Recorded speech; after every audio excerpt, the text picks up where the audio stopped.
Welcome back, the invitees and attendees, both in person and virtual, to the afternoon session of the program today. Hope you enjoyed your meal. So, to start off the session, I would like to invite Dr. Anil Jasingha, Secretary, Ministry of Environment, Sri Lanka, who is joining us virtually to address the gathering.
We are facing a small technical issue. Dr. Jasingha, if you can hear us, please, this is just a request to switch on the mic and the camera if you can hear us, sir.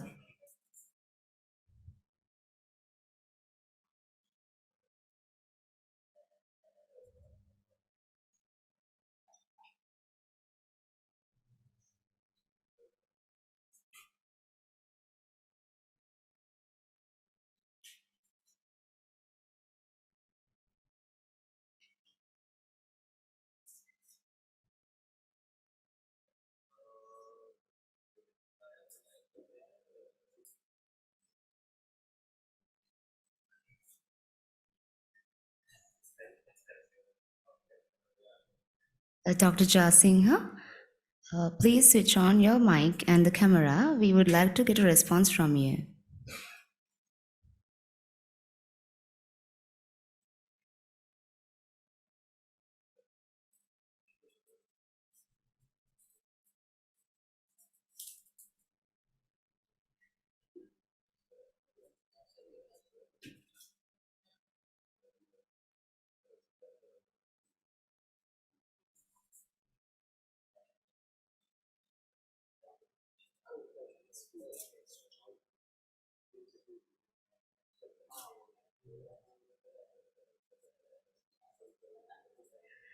Dr. Jasingha will need 2 or 3 more minutes to join, so I hope you guys will appreciate your patience. Thank you.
Dr. Jasingh will be joining us with us shortly. We appreciate your patience. Thank you.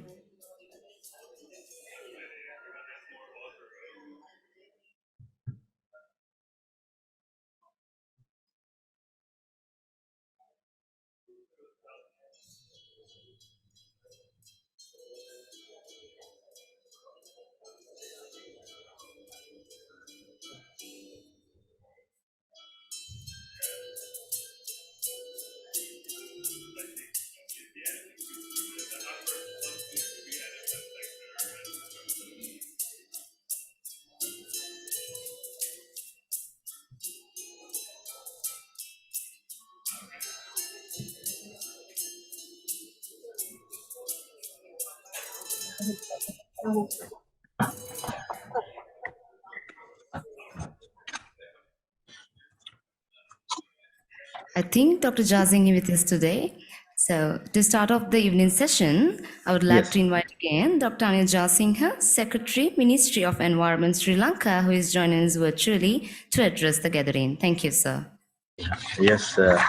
Thank you very much. And I'm sorry that I was going to physically be present there, but the Honorable Minister, Honorable President fixed the meeting, so I had to abandon my dream of coming there. Anyway, ladies and gentlemen, I came rushing from this meeting. I would like to say a few words on this. Now, the concept of natural capital refers to the stock of natural resources, including ecosystems, biodiversity, and ecosystem services. Sri Lanka possesses diverse natural resources, including forests, wetlands, coastal areas, and marine ecosystems.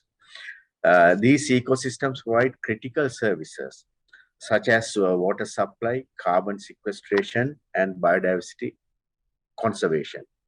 Investing in natural capital has gained significant attention worldwide as a sustainable approach to economic development.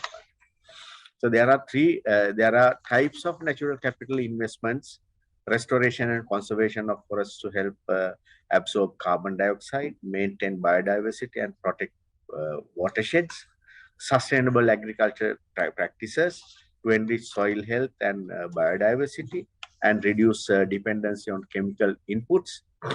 Then protection and restoration of coastal ecosystems like mangroves and coral reefs. Then investments in renewable energy infrastructure and encourage the development of sustainable tourism practices. So these are some of the types of natural capital investments.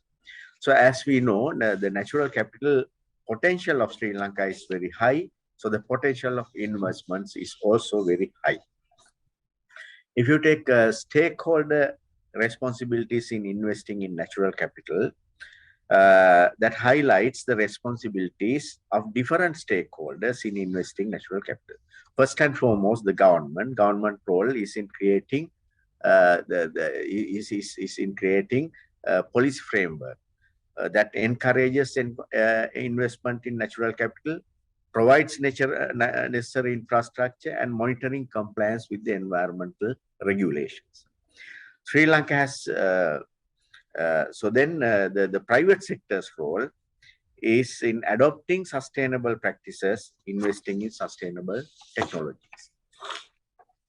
The future of natural capital investment, if you take, it will lead to sustainable economic growth and resilience against climate change. Investment in natural capital can create green jobs, reducing unemployment and driving economic development.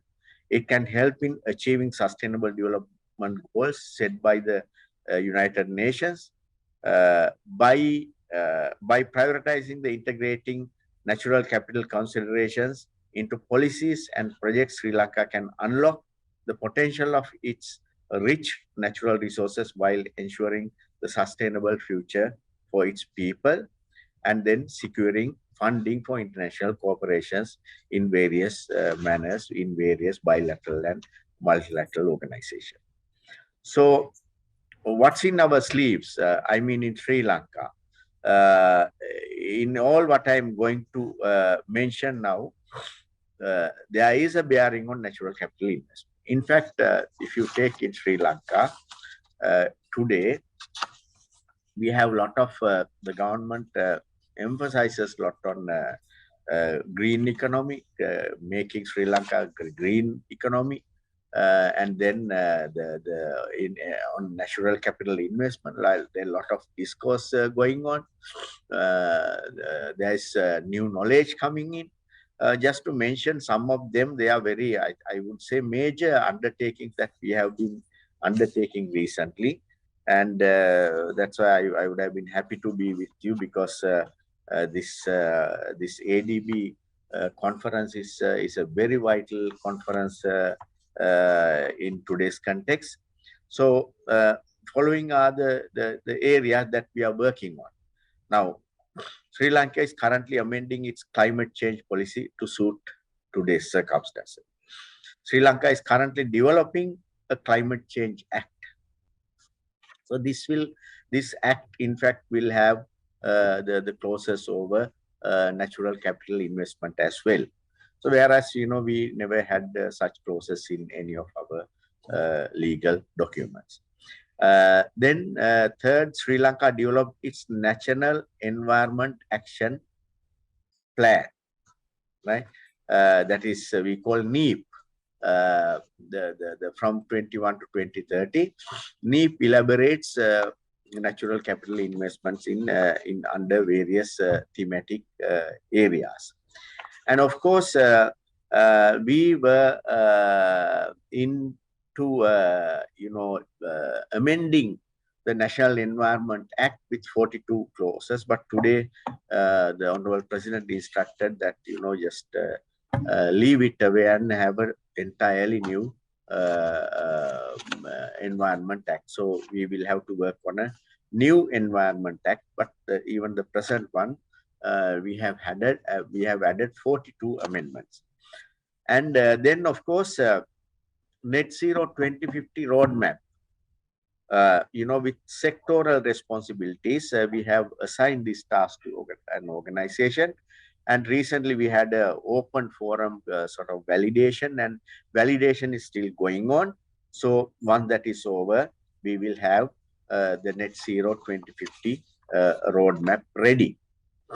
And then we will know sectoral emission reductions, and also we will know the roadmap as to how to reduce in which years, at what levels. Then of course, Sri Lanka launched its climate prosperity plan at COP27 last year by Honorable the President. There, of course, that's a very ambitious plan, and there are a lot of natural capital investments mentioned in this the climate prosperity plan. But of course, it's capital intensive, as we all know. Then Sri Lanka developed its green taxonomy. So that's also vital for us to have. And then Green Bond Framework was developed with the support of GGGI, UNDP, and UNSCAP, and that was recently, last week, it was submitted to Cabinet of Ministers. On the advice of Honorable President, a Green Financing Committee was established, and we regularly meet in the Presidential Secretariat. And also working on DNS with GGGI and UNDP. So I'm sure in time to come, as you know, Ecuador, through the support of GGGI, got well over 1 billion USD from DNS. So therefore, Sri Lanka certainly would be able to harness some capital out of this. Also working on international emission trading with GGGI and UNDP. Because we don't have really the guidelines and as to how to work on emission trading. So therefore, we need to have emission trading guidelines for the country. And then also we signed bilateral agreement with Japan, the JCM, Joint Credit Mechanism, where you have emission reduction projects, that can come in. And also we are getting ready to sign another agreement with Singapore, where they concentrate not only emission reduction, but also on sequestration as well. So therefore, I believe the Singapore agreement would touch more on natural capital than the Japanese one. Then, of course,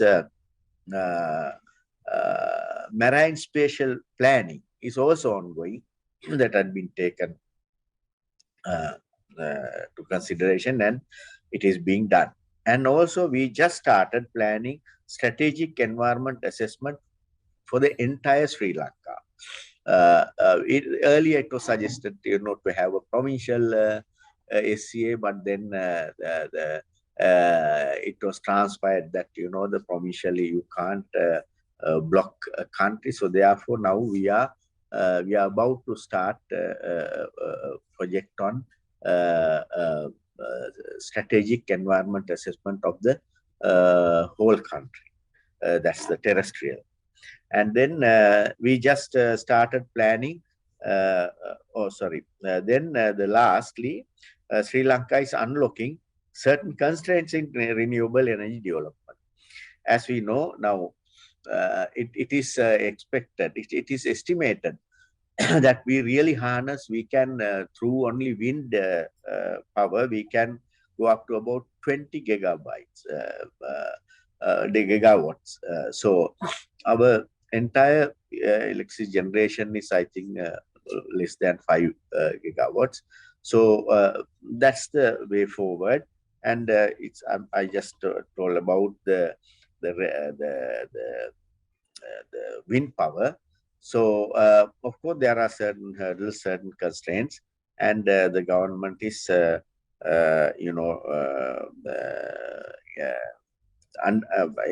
has undertaken to, remove certain barriers and allow way forward for more and more renewable energy to come in. So these are actually major steps, major work that we are working heavily in this natural capital investment area.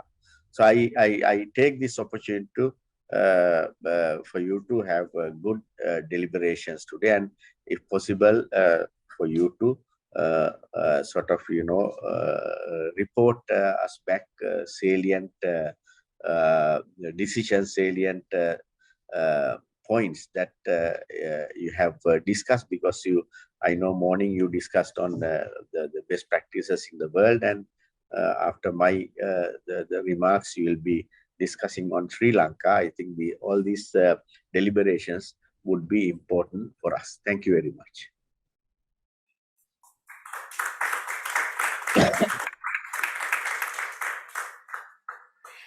Thank you, Dr. Jasinghe. I hope everyone would agree that we were able to get a lot of updates on the current Sri Lankan situation on our topic today.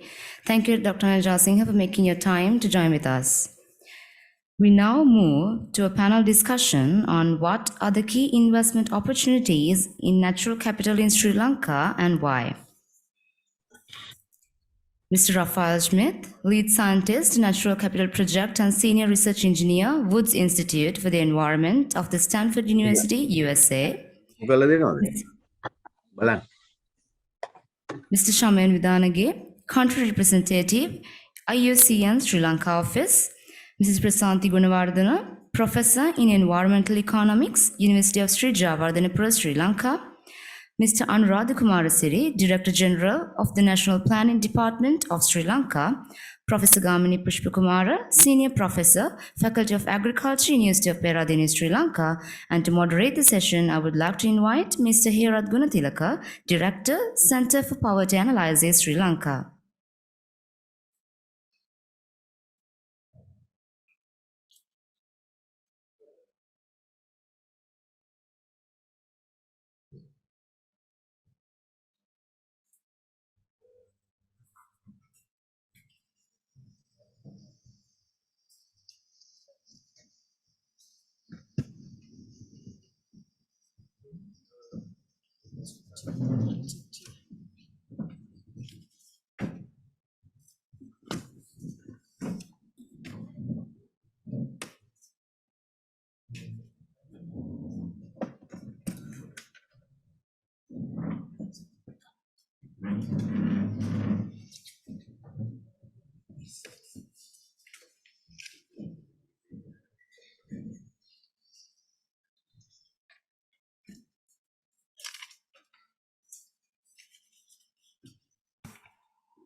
Good afternoon. Can you hear me? Okay.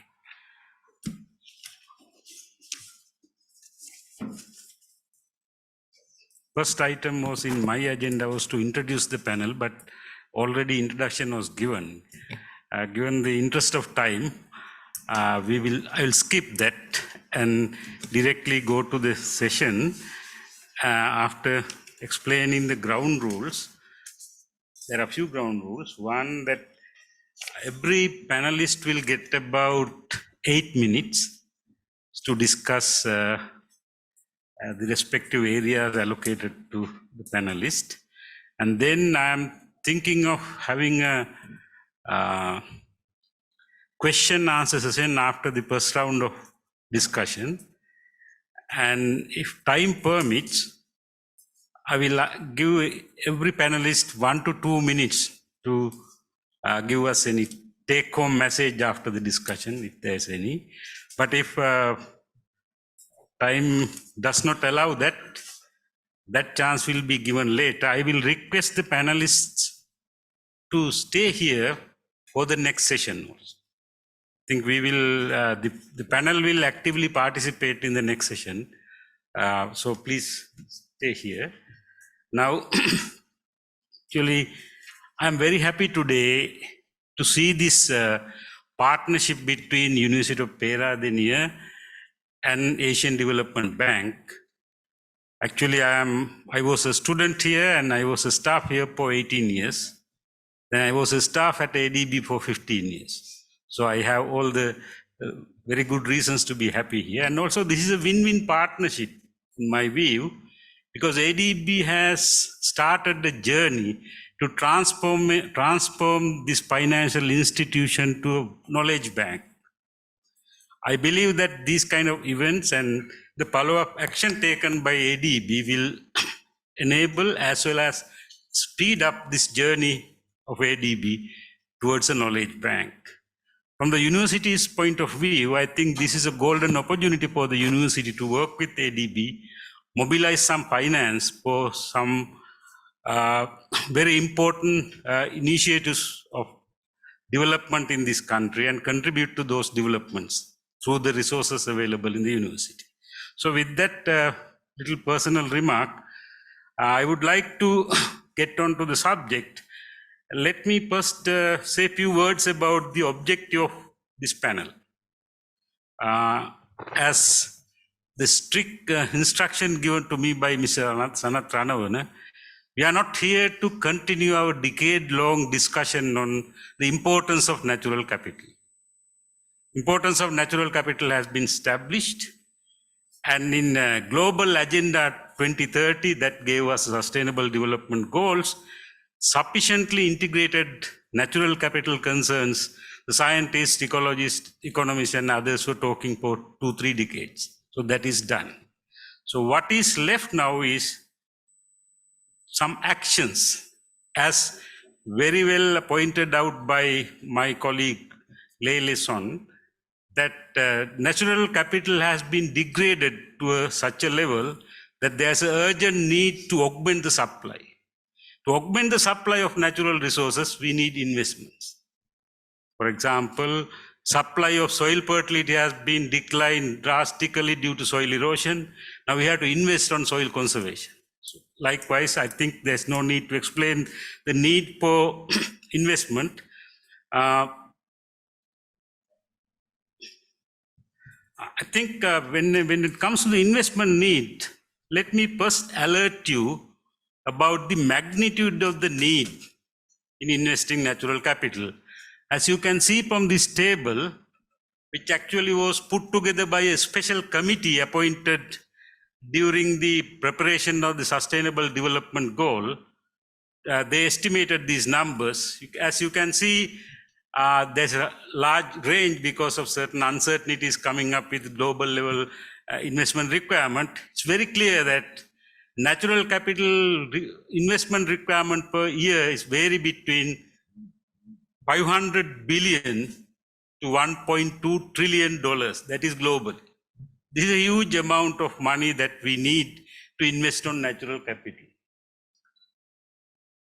And I also found a more recent 2016 assessment by UN SKOP for Asia. If you look at this graph, you will see that climate action and actually biodiversity captures most of the natural capital requirements here. So it is something like for the Asian region alone is more than $500 billion a year is required. This is a huge amount of money. Also look at the infrastructure requirements, like in this yellow colored bars tell you that, there's a huge amount of money also needed to put up infrastructure.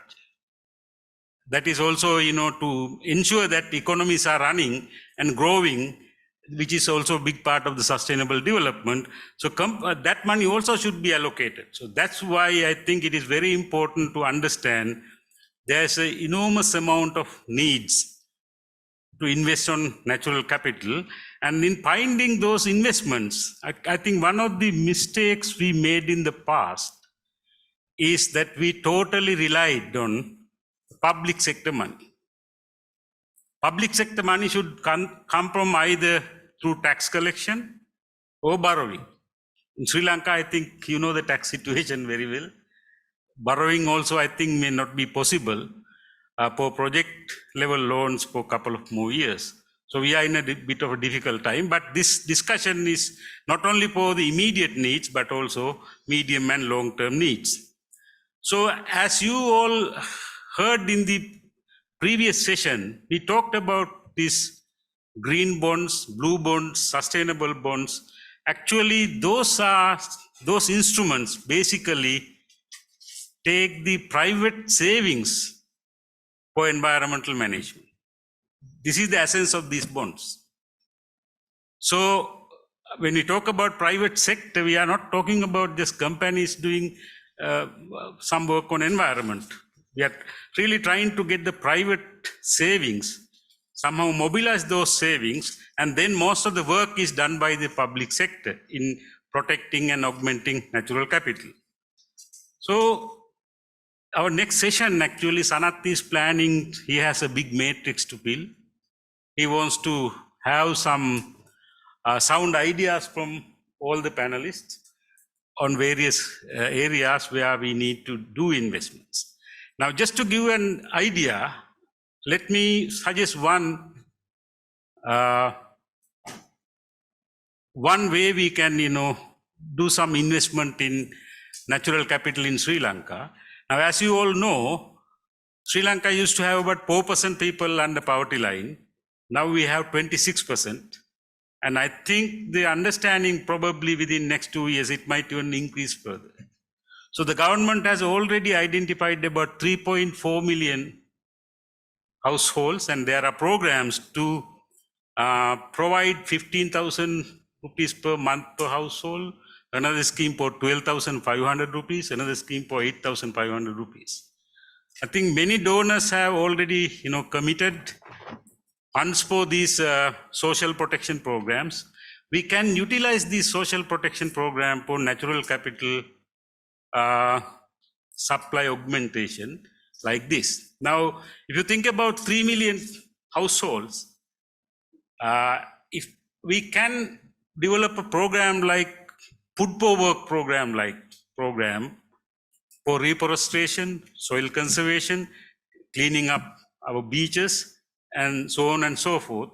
We are here talking about if we request those households receiving these funds to work 5 days a month on environment work, I think we are talking about 15 million, minimum 15 million man days. With little bit of investment that are required to purchase other inputs and so on, I think we can really develop a program. In fact, Sanath can think about a new name for this. Like we have an instrument called policy-based lending. We can rename it as a green policy-based lending. We can develop the targets, indicators on the natural capital, and monitor them while giving a loan for the social protection program. So this is one idea just came to my mind. And in order to do these kind of things, we need to have a couple of aspects, a couple of elements in this kind of a project. One is we need to have clear idea about our monitoring requirements. What are our indicators? What are the assessment we need to do, and what are the monitoring we need to do? We also need to think about what are the kind of advocacies, what are the kind of consultation we need to do. And then we need to think about some of these changes. As you know, that the environmental issues are rising because of the market failures, externalities. In order to internalize them, we need to have policy regulatory measures. So I'm specifically mentioning these three, and the fourth, the investment. So when you discuss your respective, proposals for investment, please focus on these four things: assessments, monitoring, advocacy requirements, policy and regulatory measures, and investment. I think with that, I took a little bit of time, but because I thought it's necessary to have a focused discussion on. With that, I will start with Rafael, and I request you to explain a little bit about the initial preliminary assessment you have done about Sri Lankan natural capital, And then based on that, I heard that Stanford University is going to do a detailed assessment, and what are the steps you are going to do with the detailed assessment and which area you will focus, and based on the preliminary finding, what are the potential areas for investment in natural capital.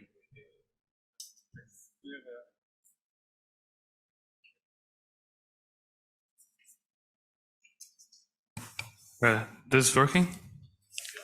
Okay, perfect. Yeah, thank you, Herath, for your introductory remarks. My name is Raphael Schmidt from the Natural Capital Project at Stanford University. And today I'm going to talk a little bit about natural capital approaches for sustainable development and investment in Sri Lanka, drawing on previous experiences we had at the Natural Capital Project in leveraging science for informing investments, and particularly also talking about the case study of Sri Lanka. And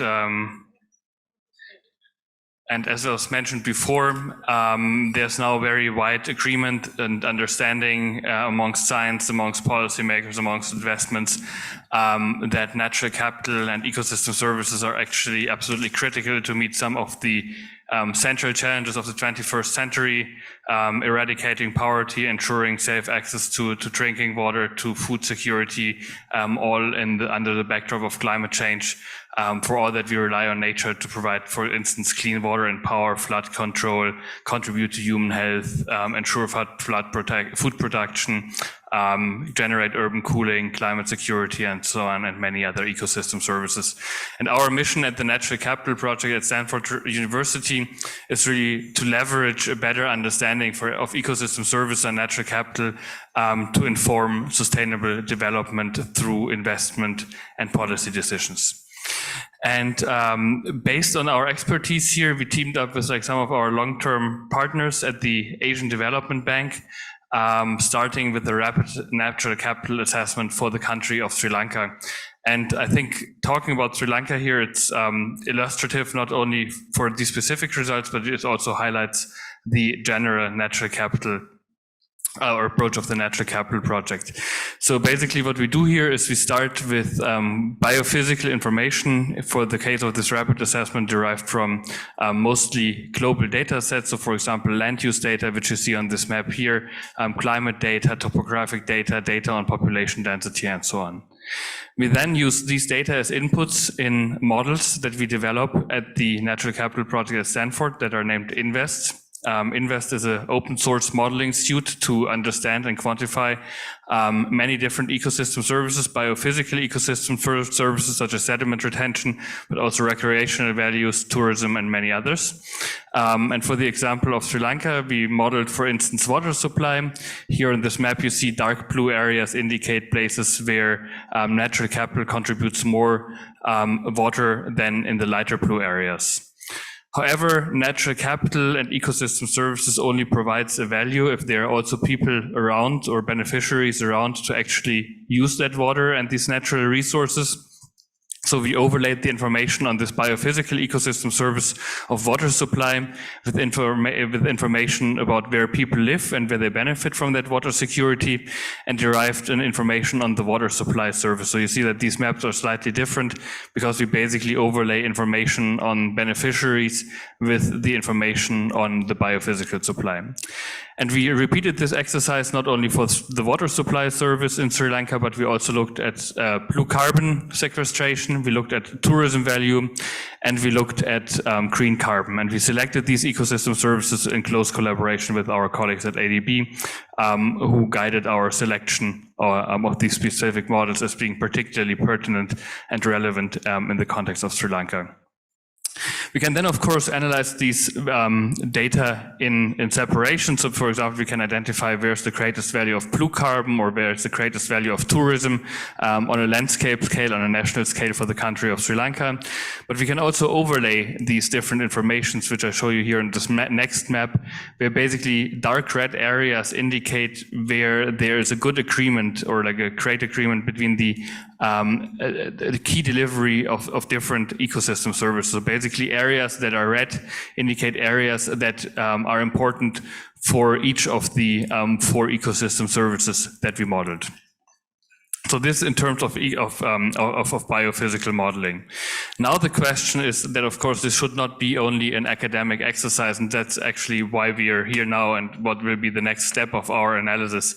We want to leverage this information on ecosystem services and these priority areas to inform natural capital investments. And I'm talking here really about the future and where we would like to work together with all the people in the room and many others, because in the past we've worked on very diverse mechanisms, worked across scales and with many different stakeholders, and each of these different pathways to impact can be fruitful. So just to give you some examples, when I talk about scale, we can work on space, or we worked on in the past on spatial planning and zoning, for example, defining protected areas are similar. We can inform integrated watershed management and payment for ecosystem service schemes, market-based mechanisms such as, for example, nature bonds or debt for nature swaps that were extensively discussed in the previous session.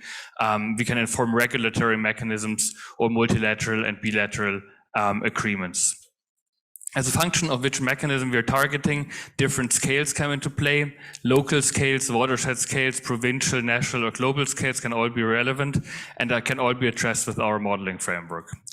We also need to work with different actors, obviously, thinking about these different scales and mechanisms, with governments, with the civil society, with private landholders, with NGOs, financial institutions such as, for example, the ADB or utility companies.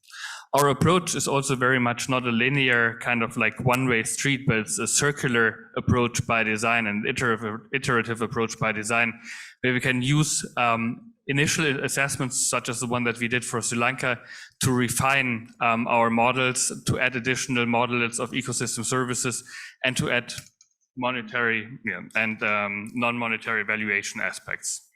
And this is in general something that receives a lot of attention. So I would like to briefly speak about about the valuation aspect, which can then guide sustainable investments. Where we, without going into too much detail here, where in general we start out determining where natural capital measures can be implemented, identifying and model changes in service flows. So how does a certain measure changes ecosystem service delivery to beneficiaries? We then quantify costs and benefits. For example, how much does it cost to implement watershed management schemes, and what are the benefits for downstream water users? And eventually we can use spatial optimization to understand where $1 invested in, for instance, watershed restoration or other nature-based solutions will actually result in the greatest return on investment. And just to highlight here, this definitely requires us to think not only about the biophysical aspects, but also about socioeconomic data and state-of-the-art science in economics and social assessments. And just to give you one example that we are kind of like very proud of, kind of like one of our flagship examples, that's the Tana Water Fund, where we used our models to identify where to invest in better agricultural practices and in order to improve farming outcomes and water quality in the Tana watershed in Kenya, which you see here to the right. We worked closely with stakeholders to prioritize where to invest $10 million over the next 10 years. And by using our models, we identified strategies for maximizing returns on investments, averaging 15 million of benefits for upstream farmers and downstream water and power utilities, so resulting in $1.5 return per each dollar invested. And notably, this was not just only an academic exercise, but resulted also in the establishment of a water fund with contributions from the private sector and the public sector, which continues to operate to invest into watershed management until today. And with this, I would like to thank you, and I'm looking forward for more questions during the discussion. Thank you. Okay, thank you, Raphael, for your excellent presentation. And I think we can revisit some of the terms that you have mentioned, like nature bonds, debt for nature swaps, and some natural capital investment in watershed. We will revisit during the next session, and also probably during the question and answer session. Now let me invite Dr. Shaman Vidanage. I know that there is a new global environment facility project, which will be, I think, mainly implemented by IUC and the Ministry of Environment. While thinking about the synergy of that particular initiative, I would like Dr. Bidanage to discuss about the potential investment in the marine and coastal ecosystems in Sri Lanka. Thank you. This is Shaman from IUCN. So the task today is to look for investment opportunities. So specifically in the marine and coastal area, we have something like 1,600 kilometers of coastline, and we have over 7 times of land size in our sea as our exclusive economic zone. So that's the ideal area for us to look into investments in natural capital. So we have large number of ecosystems in this marine and coastal realm, and there are a number of initiatives in Sri Lanka. The one that Professor Herath mentioned is natural capital assessment and accounting in Sri Lanka, taking marine and coastal as a pilot. So it's a global environmental facility supported project which was just signed last year, and it is in the process of getting the internal approvals of the government. So it will be implemented by government agencies, IUCN as the JEF agency. So there we have some of the things that we have discussed here. So the question to me is to come up with some of the opportunities that we have in this large sector. Now, investing in nature has been something very well known to public sector. Now here we are looking at how best the private sector could come in. For them to come in, there has to be certain prerequisites. We know marine and coastal areas, we are dealing with mainly common property. So when we have common property, and most of those areas are under government custody. So they may be marine protected areas which are managed by Department of Wildlife Conservation. There would be other areas where they have different agencies taking the responsibility in managing them. So private sector to come in as investors in nature, there has to be assured returns from their investment. So there has to be certain amount of background work that needs to be done. So without them, it is really difficult for someone to come and invest in that area. So looking at those basics, when it is there, then there are a number of avenues. We have listened to Belize's case, which was very, very important. And I think the broader area of investment lies in blue financing, which can have a number of different initiatives. Some of them would be very, very short term, and some of them would be long term. And things like what Belize has done should come in medium term, I would say.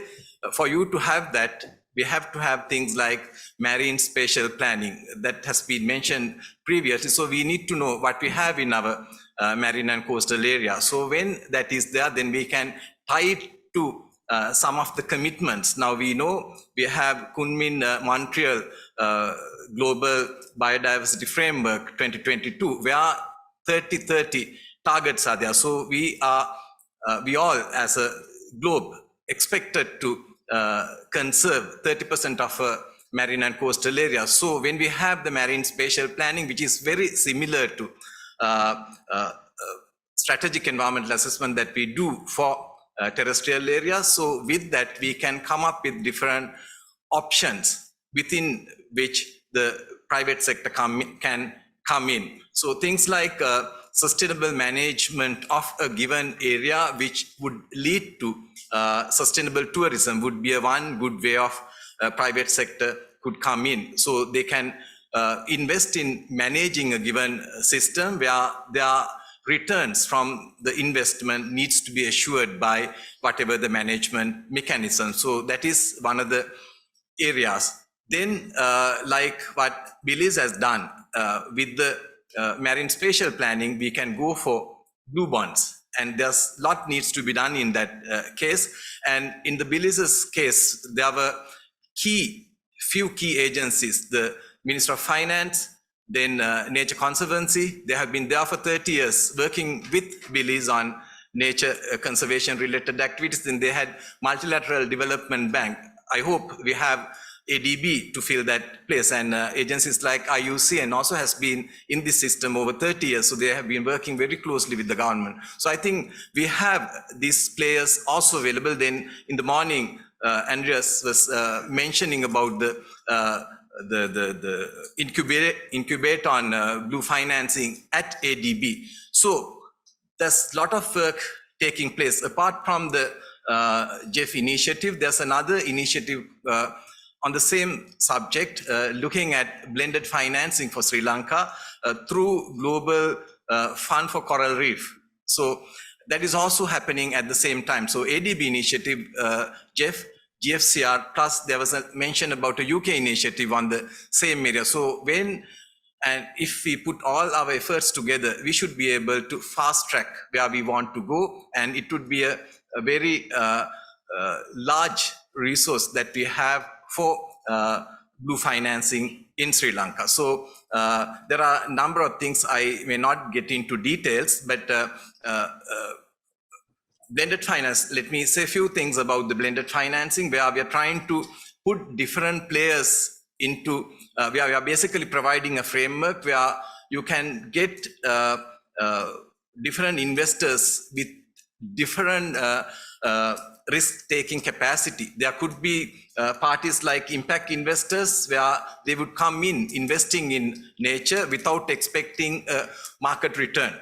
And they would have deliberate attempts on doing good for nature and people. So you would have such people who do not expect the high level of returns. Whereas you would have private sector entities, they would expect market returns by their investment. So when you have blended finance, you basically trying to combine groups with different interests, and ultimately you could get substantial investments towards building resilience of these systems. Out of building resilience of these systems, you can reap more ecosystem services. If you take fish from ocean, it's an ecosystem service. And the recreational benefits that we get from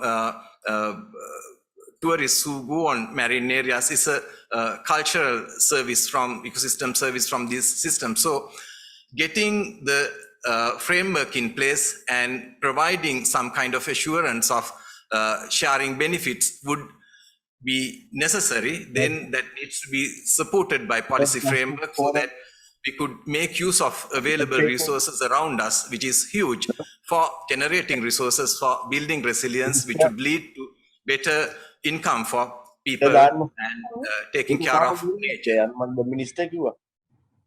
Thank you, Shamin. Probably I should make one comment about, I mentioned a lot about private sector or mobilizing private savings for environment management. But our discussion should not limit to private sector. It's both public and private sector. Probably since I talked too much about private savings mobilization, we should not only limit to that. And also, I think Shamin mentioned a couple of keywords that we can revisit in the next session or during the question session. One is blended financing, and also he didn't use the word, but he implied corporate social responsibility can also an avenue for managing environment or investing on natural capital. But I think Shamin mentioned that in the marine and coastal area, there are some groundwork still to be done if you are going to have a concrete proposal on natural capital investment. With that remark, I would invite Professor Prashanthi Gunawardena.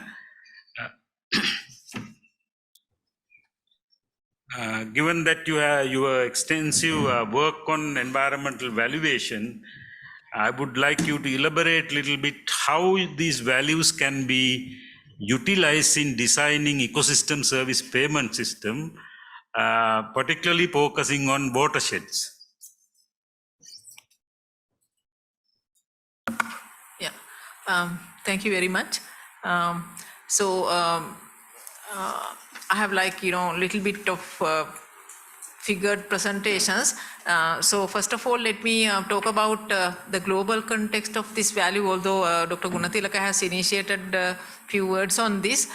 Specifically, this target 15.9 is talking about this by 2020 that we should be integrating all the biodiversity values into the national and local planning, which we have not done.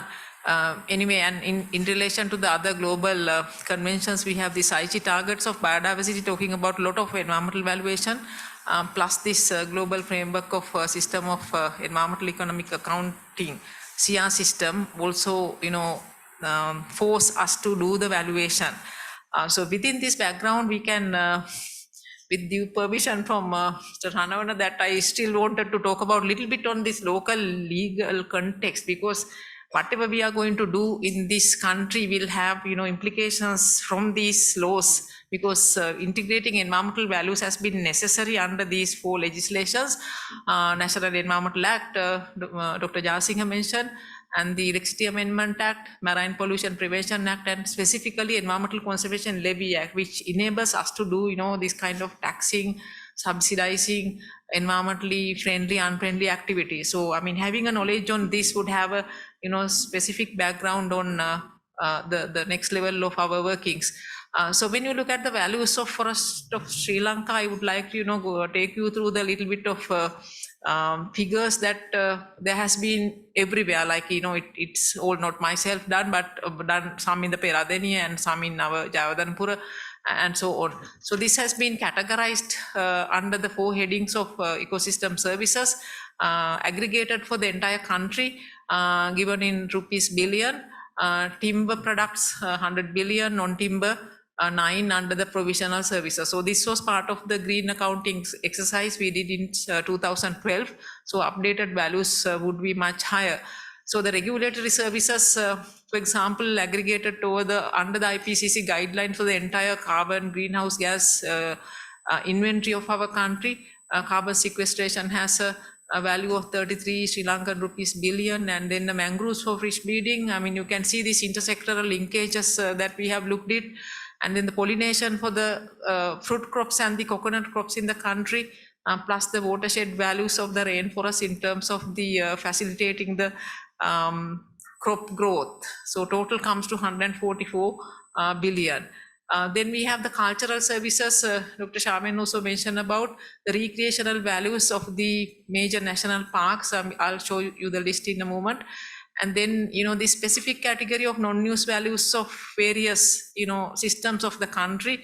My guess is there are 4 PhDs in this country in this small list here. Non-use values has been a very specific topic for many PhDs in this country. So, I don't see much of these valuations in other countries, so that's why something special about Sri Lanka. And the, isolating values of the forest for the other sectors. So this is one thing I wanted to specifically mention. Having a forest has a contribution to the other sectors. Mangroves will help the fish breeding. Pollination, the pollinators that are conserved in the forest ecosystems will help the agriculture. So the watershed values. So what this implies, the final total value comes to 280 billion.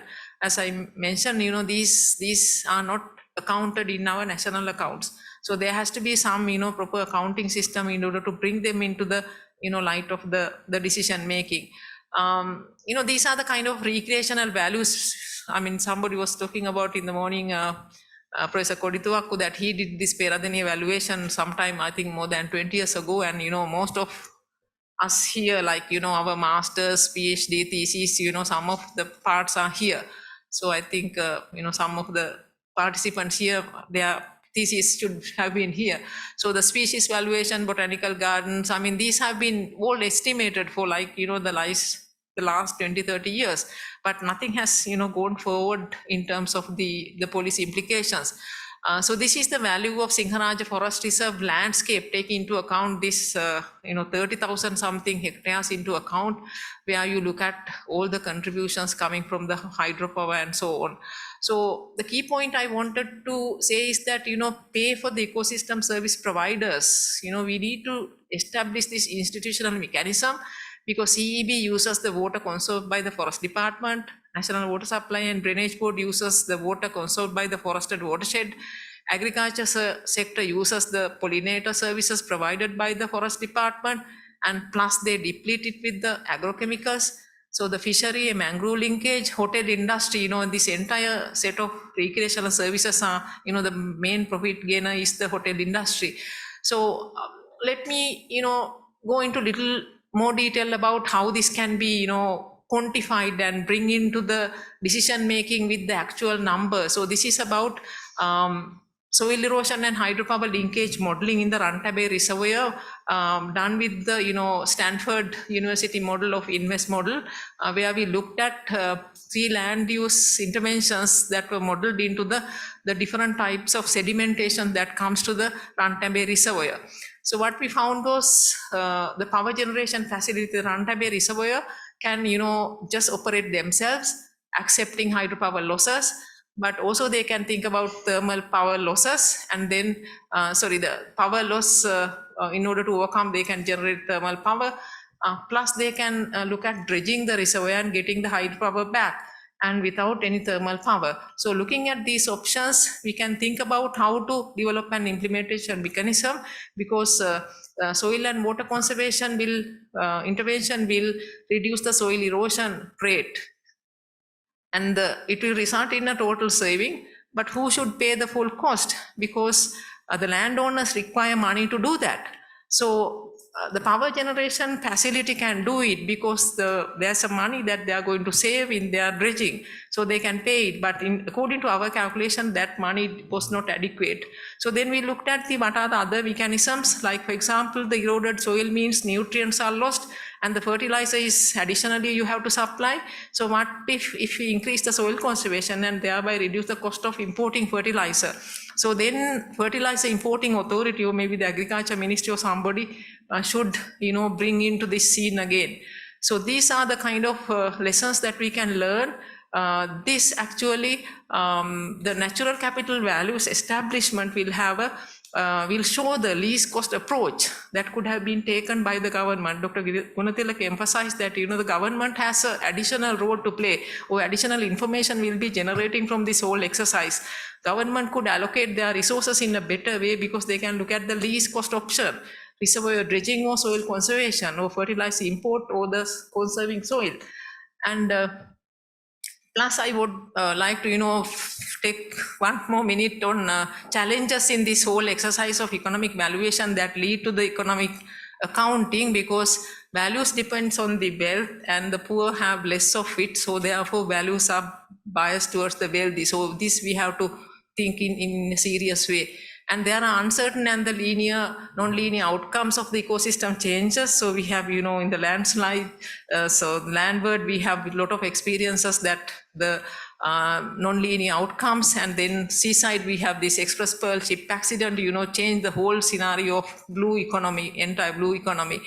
So carrying capacities have to be, accommodated. Like, you can't keep on pressing the ecosystems like any other ecosystems. So and also the ecosystems are, the nature cannot reverse. We can't go in a cycle. But the most economists ignore this fact that we can't go back, or having these entropy constraints in mind. We have to have economic processes anyway in a irreversible pattern. So, the private sector sometimes can bring in certain damaging constituents, because there are certain externalities, market failures that they could bring in. So this small slide shows about cement manufacturing by the private sector, where they did large damage to the country, but from a company point of view, it was so beneficial. So when you are bringing the private sector, so these things we have to seriously talk about, because there is no way that they are going to be responsible for the damages they are doing to our national environment. Plus our plan has to be, looking at the capacities of the sustainable capacities of the ecosystems, land and ocean. Plus we have to think that economy has no limits, but the ecosystem has. Thank you very much.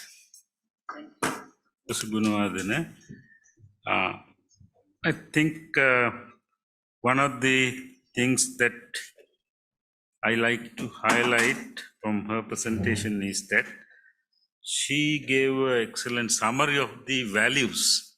Of course, people can challenge these numbers and we can estimate, re-estimate, refine, that's fine. But the question is that these values, like say 100 billion rupees of value in forest, how do we convert them to a cash flow? That is the challenge. That's why we need to have some kind of instrument to convert that to a cash flow. Then only private sector will invest for direct, returns in these things. So that I think we are still to resolve that part. But in the interest of time, I will now invite Professor Gamini Pushpakumara. I think my question to you, Dr. Pushpakumara, based on your recent work on genetic resources, what are the investment needs and opportunities in agriculture and forestry-related genetic resources?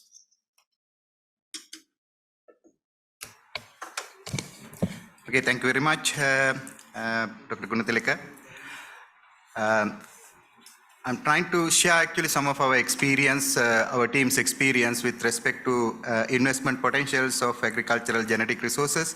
So the background picture shows that some of the experience what we are having as a team of Peradeniya, including several others from several other institutes.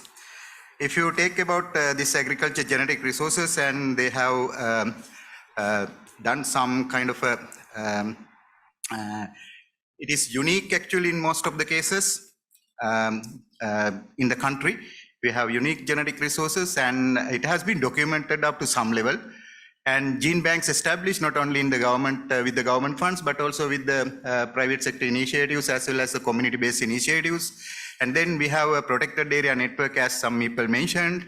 And then we have capacity also for research and development activities with respect to this agricultural genetic resources. However, there are several issues. How do government continue actually activities of the gene bank? I think which is a big question mark in front of all of us. And then how the conservation and utilization bridge into action, as Chairperson pointed out, to bring some products into food basket of the country. And then how do we promote actually private sector investment in this particular area? And also, one of the key aspects, we alone in Sri Lanka cannot develop this up to the maximum possible level. We need a better collaboration and better platform, and that is another issue. And then some way that there is a lack of awareness about the available genetic resources. When we lose people, we'll ask actually where are the genetic resources, but when they are there, so there is a little concern about such. And then there is a complex policy and regulatory things, and especially with respect to access to genetic resources and IPR issues with agricultural genetic resources. And then we have, I don't think that we assess the economic potential and return from investment on this agricultural resources, genetic resources. And also, what are the priorities and priority activities, and how do we coordinate among institutes, not only with the government, but also with the private sector. And I think given this background, what the ADB asked is that to show that what are the assessment need for this agriculture genetic resources.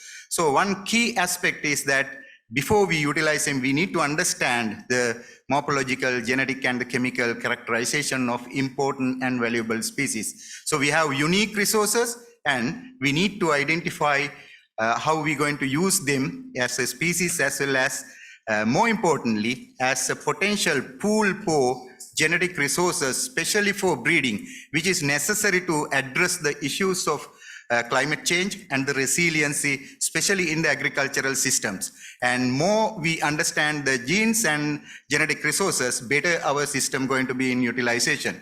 And currently there is an enormous demand for us for the functional foods, where we need to identify the particular species, especially the underutilized species and the wild relatives of the crops, and how they can contribute into the resiliency of the varieties and others. There are so much of examples from this in rice as well as many other crops.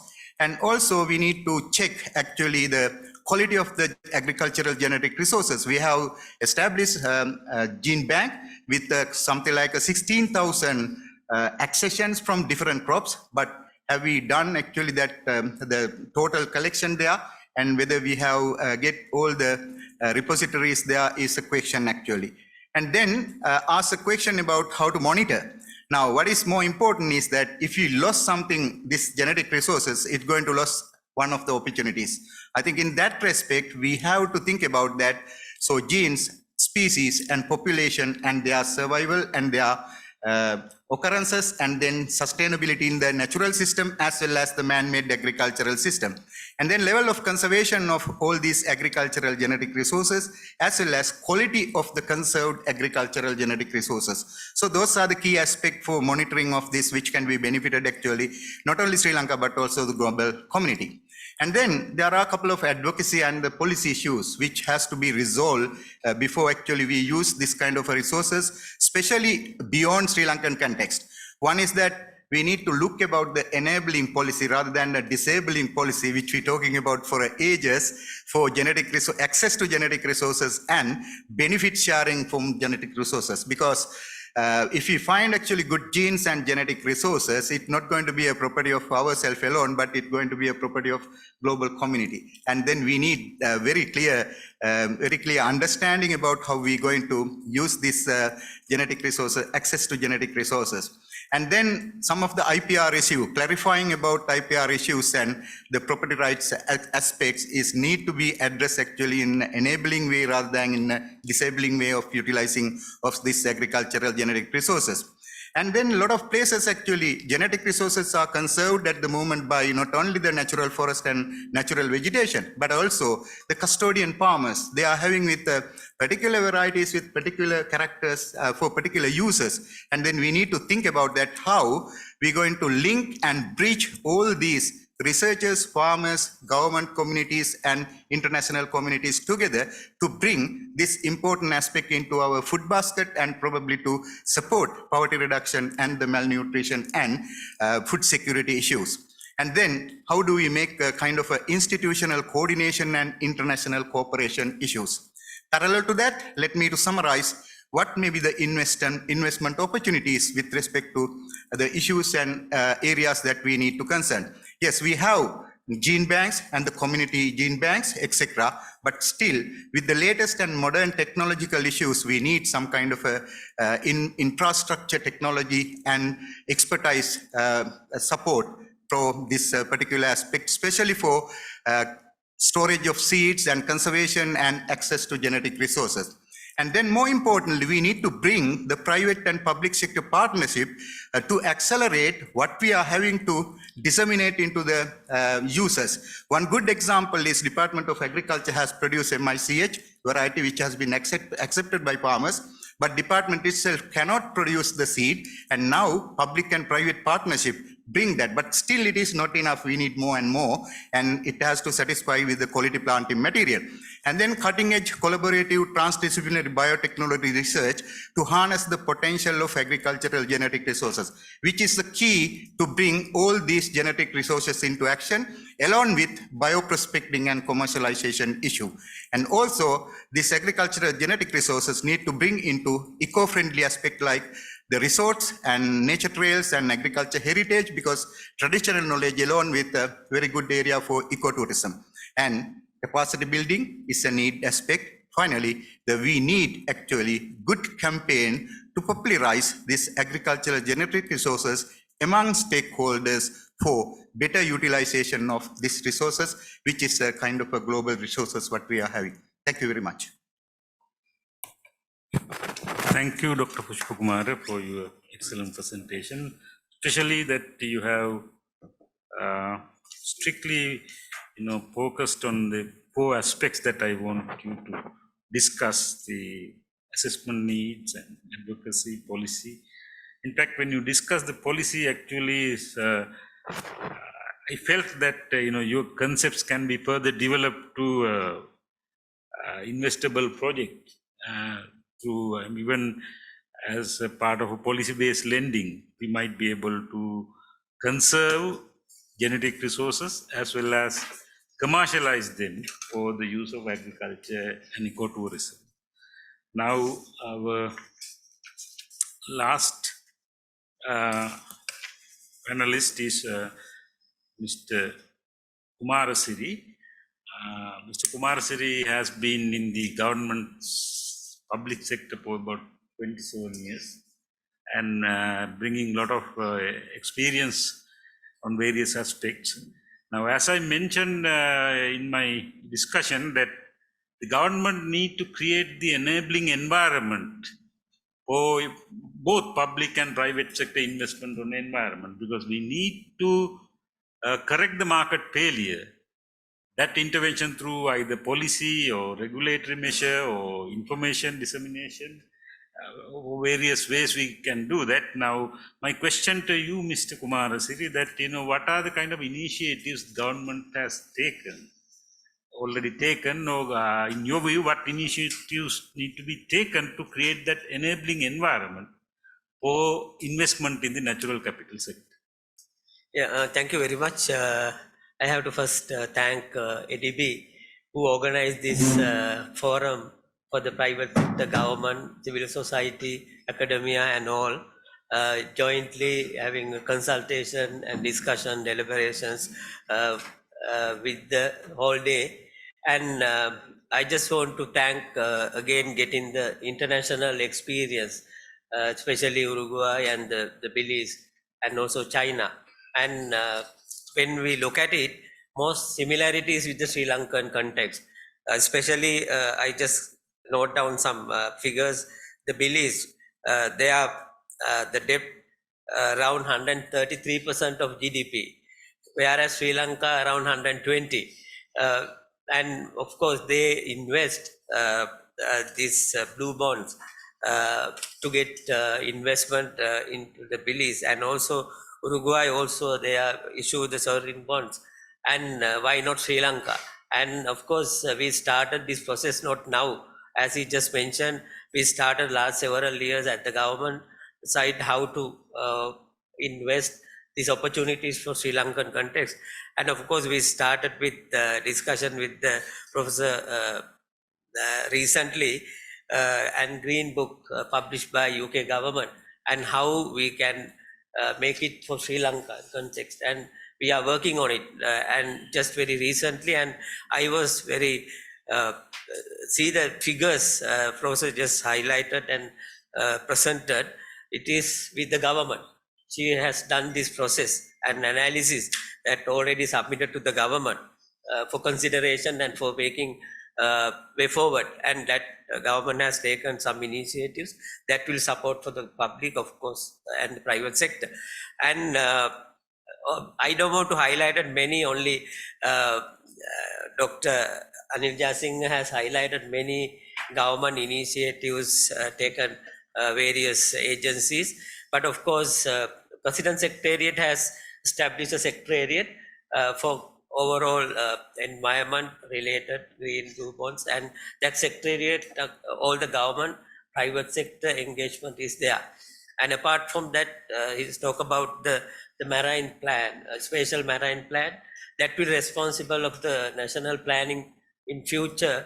We as a secretariat to work with all the agencies to come up with we have submitted the cabinet paper recently. Hopefully it will come to the cabinet soon, and that will create an enabling environment for us to establish this marine spatial plan for Sri Lanka. And this was started few years back with the foreign ministry and all other relevant government agencies. Now we are in the process of plan in consultation with relevant agencies. And of course, I would request ADB, and given a presentation in the morning, how they do the blue bonds globally, supporting and technical support. Of course, we have to request technical support from the ADB to come up with technical support as well as expertise. And we, of course, the blue bond or the green bonds, and because of the currently we are having a debt restructuring, therefore we have to keep in mind that process as well as along with this other green bonds or the blue bonds what we are planning, and without harming any process, we have to start that process as well. And we initiated or already done a lot of activities. In the morning just highlighted green taxonomy already prepared by the central bank. And also just to inform you that we published green investor mapping with the support of UN agencies, as well as the roadmap, the green financing roadmap already prepared. And of course, marine spatial planning, we are on the way. And we of course work with all the private sector. Without private sector, government cannot do, because private sector is the growth of engine for any country. Therefore, always we are working closely with the private sector. I will take one or two examples how we work with the private sector. Now, recently, we engage with all the donor grant support, especially UN, USA. We directly work with the private sector. We only do from the government side, only the giving rules, regulations, and monitoring part, and especially the plastic waste collecting, recycling, and all investment goes through the private sector. And we encourage donor agencies to help them to start. Only one example I note down it. One agency under the BOI, Eco Spindlers, now they started this plastic recycling, and they create around 400 jobs for collecting centers, as well as monthly they recycle over 250 tons per month plastic alone. Because in Western Province now we are encouraging private sector to engage with the plastic, since it is linked with the marine pollution. Therefore, we have to reduce it, and we take some of the actions to reduce marine pollution and encourage private sector, but as well as the government entities to work with all the entities to create enabling environment to work the private sector. And also government agencies will support, especially we have each GN level, 5 government officers. They can closely work with the private sector to how to organize, coordinate, and all the engagement by the private sector. And the one last, I think, as you just mentioned, yes, government is a place to prepare enabling environment to work with the private sector, and we have to do it. And sometimes it is the challenging. Sometimes when we work with the private sector, I know always coming the issues, how the government agencies are work, no support from the government agencies, but we have to overcome those challenges. And therefore, when we come to the implementation of these programs and the processes, there are a lot of opportunities. You know, even the secretary already mentioned a lot of area to look at the initiatives the government has already taken, and also that will support ecotourism or the nature tourism, that will enabling us to do a lot of work. But all private sector, government might not do anything. That's the private sector engagement for the tourism, as well as other support, even renewable energy. Government is taken action, mostly private sector engagement for benefit of country. I think my time is up, and thank you very much. Thank you, Mr. Kumarasiri, for very informative discussion. And particularly the example you mentioned about this plastic recycling is a good example of direct green business. In fact, I was very keen about the private sector involvement in environment management in Asia. When I was the environment director, I started a flagship forum called Green Business Forum. I think after I left, I don't know whether it was followed up, but that is probably something that ADB should think again. Now, as Shaman mentioned that, you know, corporate social responsibility is one avenue. We should think about engaging private sector. For the goodwill sake, for the advertisement needs and so on, the private sector will invest on environment. And the other one is green business. The third one is that, you know, the many private businesses require this, you know, certain inputs through the supply chain. Securing that input, many of them are coming out of natural capital, is the interest of the private sector. So we need to tap into that need and convert it to a business.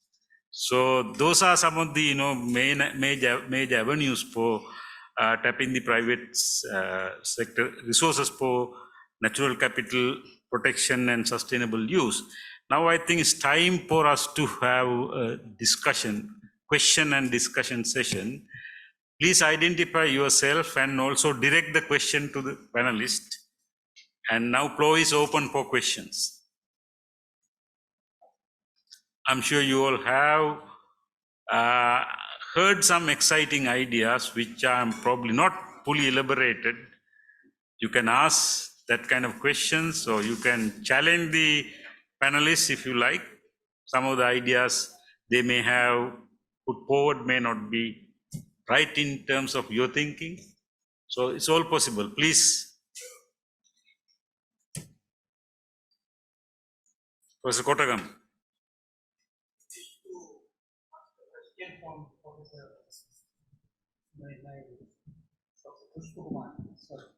Professor Gamini Pushpakumar. Yeah, firstly, one little comment. I'm so happy to be seated in the place that I was seated 20 years ago. I'm thankful to the Vice Chancellor and ADB for giving me this opportunity to sit in the same place that I sat more than 20 years ago. Professor Pushpakumar, the question to you is that you may remember that we authored a paper about 25 years ago on prospects for pharmaceutical prospecting in Sri Lanka. And then we authored another paper considering an example of how it could be done. We estimated the values that we could generate. So now it is 25 years after that. What has happened? Have we had a single example of prospecting the values of biodiversity of our country? A single example over the 25 years that we authored the paper. Please. Thank you very much. I think that paper we authored is quite very old actually. We're trying to provide the conceptual framework for country to think about the how and which way that we can do the biodiversity prospecting. I think there are a couple of examples actually we can take into examples. Now, if you take about agricultural genetic resources, that include the microbes and microbial genetic resources. I think based on the microbial genetic resources, the especially IFS as well as the even Faculty of Agriculture has developed some kind of a biofertilizer, so which need to commercialize actually in some level, up to some level it has been commercialized. And there are a couple of examples actually, but it is not coming as a way that we thinking that it can benefit actually the economy. So we need more and more prospecting with respect to benefit sharing. But I think where we have a real issue, the how and which way that we trying to share the benefits. I think that part has not been taken into policy action so far. Why we are not appropriating values? By the way, another author of that paper is just in front of me, Professor Cyril. Okay. The reason why we are failing on that, in my opinion, is because this is government dominated. If you allow the private sector to do the prospecting, they will be more efficient than the government sector. Because this, I believe, is, you would call it biopiracy, because government believes that biodiversity is owned by the government. No, it is not. It is ours altogether. So the private sector is ourselves. So they should be given the opportunity. Then they would generate these values from natural capital. So it's a, in my opinion, it's an institutional policy problem. We should get the private more labs to come in by the private sector, and they would do the job. Thank you. Thank you, Professor Kotagama. I think now any other questions? We have a little more time.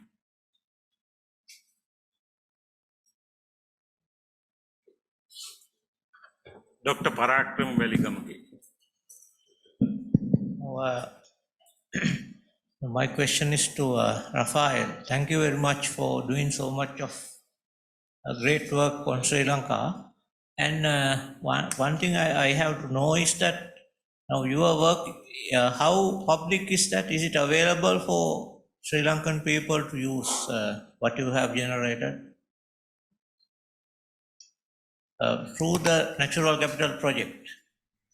The work done so far is available for Sri Lankans to use? Is it in public domain? Yeah, thank you. Yeah, so the results, I believe they will be made public. Actually, there will be like an online platform. All the models that we use are all public domain and they are open source, so they can even be like modified to meet like local needs if needed. And so for this particular project, we haven't really worked on that yet, but it could be for a future iteration, or for the project we're currently working on, is also working on, for example, like data viewers or similar products that also enable people who are not geospatial analysts or computer modelers to actually access at least the results of our data, of our modeling, and explore them in more detail. So yeah, short answer, the data are usually publicly available, both the outcomes, the inputs, and the models. That's a great question. Okay, I think in the audience there must be some experts too. Experts are not only in panels.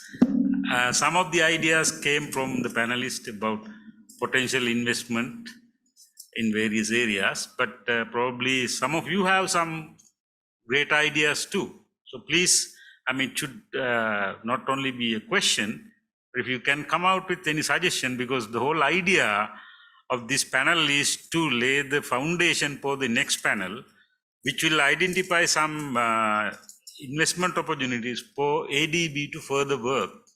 And then eventually, as I said, that the idea is to, we had enough conferences on environment. This is the time to do the necessary investment and actually protect the environment, not only talk about protection.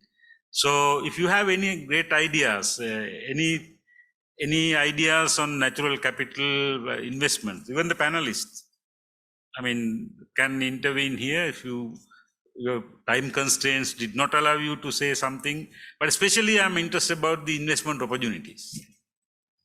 I think, Professor Marambe here, I just want to raise one issue. Now in Sri Lanka, the paddy production, metric ton per hectare is very low, 4.5, something like that. You might know better than me. And if we double it, our country requirement we can manage in one season. Then that the existing land can be utilized for some other crops, and maybe to reduce import or maybe increase export. How do you think is that possible? And that is also kind of an investment opportunity. We are not utilizing our land properly. Thank you very much, Mr. Kumar Sri. I think the question is on national average. National average is around 4.5. And please don't forget that includes very low productive wet zone and very high productive dry zone and intermediate zone. And if you take Mahaveli alone, the average productivity is 5.8 metric tons per hectare for paddy. That's the scenario in Sri Lanka right now. And our efforts for future to reduce the yield gap that we have at the achievable level and actually achieved level. That's the yield gap that we are looking at right now. The idea is to invest more on the dry and intermediate zones rather than in the wet zone. Let wet zone be a kind of insurance, like kind of buffer to support the country. But doubling the paddy productivity, of course, on paper is the easiest way of doing it in terms of calculations. But genetically, looking at the potential, looking at the environment and so on, that is not an easy task. In fact, the Department of Agriculture, with a lot of deliberations, the targets goes like this. Sri Lanka is now at a recovery phase. Our average yield dropped down to 3.03 metric tons per hectare in 2022. So there's a 34 to 36% reduction in paddy yield. So we have to make sure there's a recovery first, even to think of a growth phase. So by 2024, the target is to bring back the national average paddy yield at least to 4.7 metric tons per hectare. And in the next 3 years, to bring it to 5.2 metric tons per hectare. And thereafter, in 10 years' time, 5.5 metric tons per hectare. And you might think this jump is very, very low, but remember we are looking at national averages. So there are areas that will be giving very high yield, and of course the low yielding areas will be there. But the point that you raised, even if we increase our paddy yield, average paddy yield to 5.5 metric tons per hectare, at least 200,000 hectare can be released for other crop production, because we'll be still producing much more than we can consume. Assuming that the current high rate per capita consumption of 107 kilogram of rice per person continues. If it also declines, the paddy productivity increases, then of course the land can be converted. Once again, that should match with our regulations with respect to land use policies in our country. Thank you. Okay, there's one more question. I think that is probably the last question. Professor Kottagam. It's not a question, it's to keep the discussion going on what Mr. Kumarasri said. This issue of doubling the paddy yield in Mahaveli is the jargon of the Mahaveli Authority now, which is headed by my brother Kirti Kottagam. So they are expecting to double the paddy yields, double. But the reason is not environment, as he argues. The reason is human livelihood, because he argues, he has the numbers of course, to say that the current income from paddy, from the lands that had been allocated in the Mahaveli system 40 years ago, is not sufficient for the livelihood of a family today. So they would have to cultivate more to harness the needs for their livelihood. It's livelihood before the environment in that sense. So there would be no possibility, as he argues, for us to release land for any other in that sense. Of course, you will have to have more value addition, different crops, and all that is fine. But the trade-off between environment and livelihood is a hard one. So I would give first preference to improve the livelihood through doubling before the environment. Okay, I think we have, I think, exceeded the time allocated for this session. So I'm not going to even give a summary or anything, because there were certain very preliminary ideas about natural capital investments. I think we need to go into a little bit more details about them to identify a set of actions through the next session. As I request the panelists will remain here, I will give them a chance at the end of the next session to intervene and say the final words that they want to say. Shall we go to the next panel?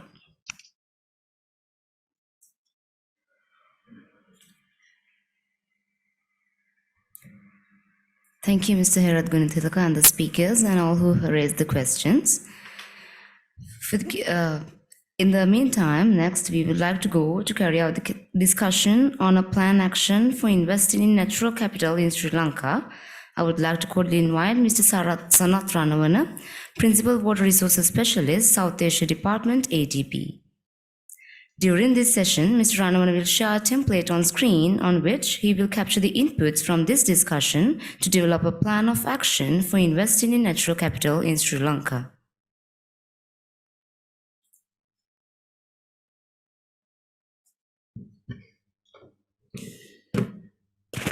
So, good afternoon, ladies and gentlemen. We are coming to the end of a very long day, and I think we are also about 15 minutes over time. Now, I know that some of us also have to head back to Colombo today, so we will try to keep this session short. But during this next session, I just wanted to explain what we are going to do after today's event. Now, today we heard a lot of, there was a rich discussion about the whole concept of natural capital. To some people, it must have been the first time you heard the title term, I think, or maybe at least heard it in a meaningful way for the first time. And others, of course, may have heard it before, but got a lot of new information about how natural capital can be, how we can invest in natural capital. Now, in the morning session, we had some great presentations from across the world about how different countries have tried to monetize or to invest in natural capital in a way that benefits both governments in terms of financing, but also in terms of conservation. And in the afternoon session, we've heard a rich array of presentations about different ways that Sri Lanka can continue to invest in natural capital. Now, as on behalf of ADB, what I can say is that this is not just a one-off event. Our DG in the beginning of this session said that ADB stands ready to support the government and also academia and others to take this discussion forward and also to take action. So this session is really about, what we're trying to say is we are going to develop a plan of action on how we can invest in natural capital. And to do that, we are taking these ideas that came out of this session into a form of an action plan, which is ordered around 4 areas. And I'm putting up a blank template on which we can, where you will get some idea about what we are planning to do. So throughout the course of the day, what you heard were that there is a need for investment in natural capital in order to make sure that our natural capital is protected and enhanced. So there are opportunities for investment. Now, investments may come from the public sector, may come from the private sector. But in order for investments to take place, as we heard from many of our panelists today in the afternoon, there are need for more assessments. For instance, more in-depth work on assessments. For instance, Sharman talked about strategic, I think the secretary talked about strategic environmental assessments that are being done or hoping to be done. There are many other types of more in-depth assessments that will be needed.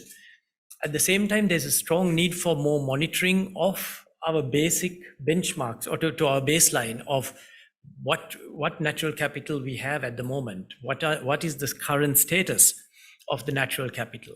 So the first area of that we will look at are what are the next follow-up actions that we need in the way of additional assessments or in the way of additional monitoring work needs to be done.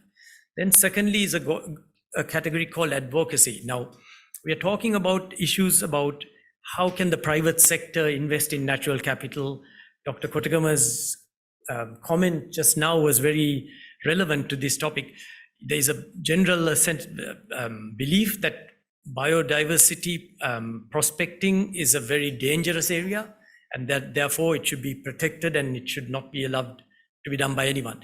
Now, there is a responsibility from the government side to protect and make sure that bioprospecting is done in an organized way and a controlled way and a regulated way.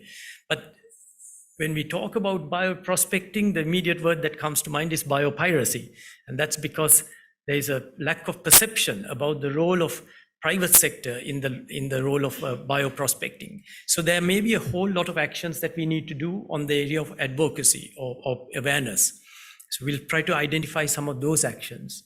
Then, in order for an investment to take place, there may need to be some policy actions. Now, Professor Prashanthi talked about the different legal acts that enable or disable government from allowing a payment for ecosystem service to take place, for instance. So some of these policy barriers may need to be addressed through policy actions. And then all these will eventually lead to investment actions.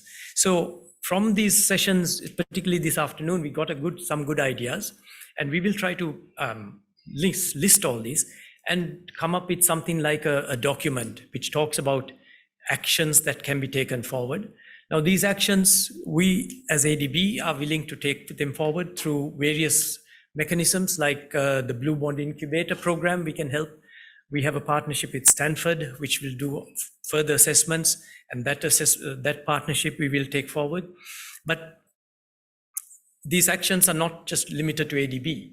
I mean, we brought in today to this discussion people from outside ADB, like the government of Uruguay, the government of Belize, the Chinese Academy of Sciences. All of these partners are willing to help Sri Lanka to take this agenda forward. So we will also try to facilitate, partnerships between interested parties like the Peradeniya University and the Chinese Academy of Sciences, for instance, to take forward more assessment work on ecosystem services in a specific area. If Professor Lamamansa mentioned, there was strong interest in that. So we will also try to facilitate such partnerships. So that's that's what we are planning to do to move forward. Now, there is one little opportunity for people who are here in this room to still mention or talk about anything that they think was not discussed by the panel or someone else in the way of an action. If you think there's something that you really like to put on the table and say, this is something we should be doing tomorrow, then please, this is the opportunity to talk about it. There are also, I think, some online viewers and participants. I'm not sure if any questions have come up from them, but certainly this is not the only opportunity. So if you think of such suggestions, even after this day is over, we can certainly, our contact details are on this, and there'll be a website where we will post this proceedings of this event, and there'll be a contact information there. So you can certainly call us or contact us through that website to give us more ideas. But just to ensure that this is not just a one-off show for today and that we are going to walk away and forget about it. We are planning to take this forward. So with that, I'll just open it up to anyone from the audience who might have any last thoughts before you go out to have your cup of tea. So, but if there are no, I'm sure you've had a lot to discuss today and a lot to think about. So if you're not, if there's nothing to talk about, that's also fine. Please, I see one question or suggestion already. While listening to your presentations, I was wondering whether you all are thinking of prioritizing opening green investments, because we have so many endemic species in core areas of nature parks and forest reserves. Are we opening these to private sectors or foreign investors, or are we keeping them under government hold and then opening the degraded or buffer zones to private sector and investments? And also the investors' point of view, what are the benefits they would reap? It was not clear to me. Just for your comment. Okay, I can try to answer that first, and then I think maybe some of the panelists might also help. In any country, there are certain areas which are important from ecological sensitivity or ecosystem service sensitivity, which are protected and not for sale, if you like. Yeah. So Sri Lanka is no different, and we as a development bank are not promoting that everything should be put up for private investment. What we would say is that there is opportunity for the private sector to also invest in public. The thing about ecosystem services and natural capital is it falls into this very broad category called public goods, which are open access and non-rival. In other words, one person's use of that public good does not prevent another person from using it. And that's why there is a market failure in investing in those natural capital. So what we are saying is there are opportunities where the private sector also can step in and take part in investing. But that doesn't mean everything in the country is open for private sector. I don't know if anyone else wants to. Sanath answered it fully. I mean, as I said, the private sector's participation does not necessarily mean that we are giving the ownership of certain critical resources to the private sector. If you really look at the morning sessions, what we did was through bonds, we mobilized private savings And money came to the government by selling bonds. Then the government promised to protect the coastal area or something. Protection action is done by the government, not by the private sector. So these instruments are designed in such a way that we are not allowing a private company to, take Sinharaj and harvest the timber and go. I mean, this is not, there's some misconception in this country about the private sector, partly due to the conduct of our private sector may have contributed it. But these instruments are designed in such a way that, protection part will not be changed. If we can convert some cash flow through the environmental services, we generate it because that will, perpetuate the, sustainable use. So we never, this whole idea of, privatizing everything, it's a misconception. It's nothing like that. I also wanted to comment on one point made by Professor Kottagama earlier about this, investing in the genetic resources. So I know a CIC company invested, I don't know, the one was a wild rice that they have considered including in their one of the rice varieties to make it a purple rice, and this low GI rice which is available in the market, fragrance rice, which is one of the best rice I have ever seen in the market. So these are private investment, but brought lot of benefits. But another comment made by somebody on Kiri Samba is, I don't know from whom I heard it, but Kiri Samba has been a popular variety now, but I heard from somebody that it is having a very high GI index. When you eat it, your sugar levels will go up. So these are the things when you are doing new developments, you have to think about the current context, the current health conditions, current climate change, whatever. And also there's a highly underutilized resource called this indigenous varieties of rice, which are catching very high prices in the market,